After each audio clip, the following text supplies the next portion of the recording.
در هوشمند با آرد باز میشه. دلخوش نباشید.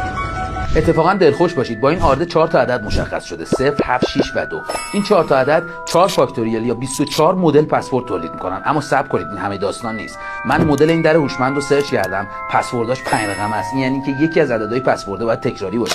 تو اون جایگاه خالی یکی از این 4 تا عدد میتونن بشینن. یعنی اون جایگاه خالی 4 حالت داره و تعداد کل حالات میشه 4 ضرب در 5 فاکتوریال تقسیم بر 2 فاکتوریال.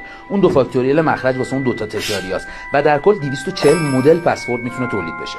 طبیعتا یکی از این 240 تا پسورد مورد نظره. پس احتمال اینکه با یه بار تلاش بتونی درو باز کنی 1 240 و احتمال اینکه ببازی 239 240 که میشه 996 هزارم.